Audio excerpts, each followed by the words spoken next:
welcome back to the channel. Real quick, man, let's diagnose this Chrysler 200. all right, as you can see, the throttle light is on the dash and I got a check engine light. So also this car is idling very high. Okay, let's go outside and take a look under the hood, man. Let's see what is going on. This car came from another shop. Okay, I got a little history on it. I'll share that with you in a second. But as you can hear and as you can see here in a minute, this thing has a vacuum leak.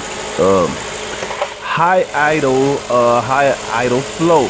Okay, now after moving a couple of things around, I had to remove this air throttle body hose, and I just stuck my finger back there and I can feel air being sucked in by a nipple on the throttle body. All right, so just take a listen to this, man. Let's watch this for a second.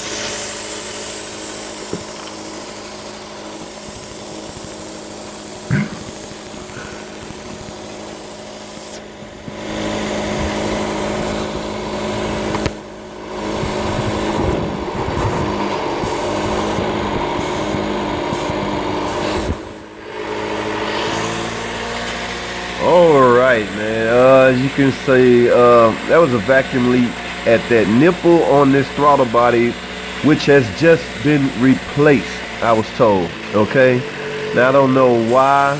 There's no hose laying near it to show that it goes on there. So I gotta do some more investigating. Alright, so okay, for now let me let's do this, y'all. Let's go to my computer. Let's go over to the computer and look at a couple of fault codes. Okay,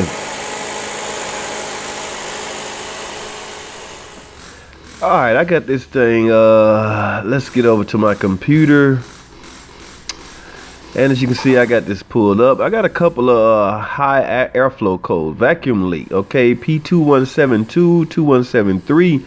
Now P0113 I probably set when I removed the sensor, when I unplugged the sensor. Okay, so let me go back to the car, man. Like I say, doing my investigation, I found out that this throttle body was just replaced.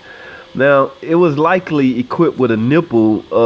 Obviously this throttle body is for different applications. Okay, so there's a naked nipple back there that's supposed to be hooked up to a vacuum hose that goes to a different application that will also fit this car.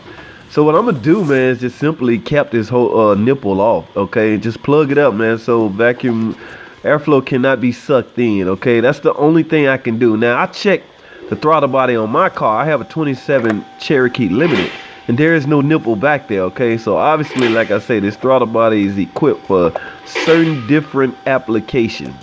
I'm almost certain that they in the instructions, the mechanic that put this on was told to cap that off if it's not in use, but I guess not. They towed the car over to the dealership and here I am taking care of this problem. Now one last thing, man, I want to do, the one last thing I'm gonna have to do, a procedure called ETC. We're gonna have to completely relearn this throttle body. ETC, electronic throttle control. Okay, where is it?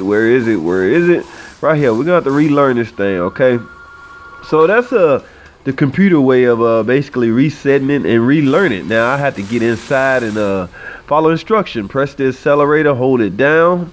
Okay, as I do that, the computer calculates the throttle depress, and here we are again. I have to let up off the throttle. Okay, it will calculate that, and from those calculations it will come up with a determination on what the throttle body is learned. Okay, so I have relearned the ETC, capped off that naked vacuum port, and what I need to do now is just simply erase all the fault codes, and from there this thing is fixed, ladies and gentlemen. I have no more high idle and no more fault codes. Thanks for watching. Comment, subscribe. I'll see y'all in the next video.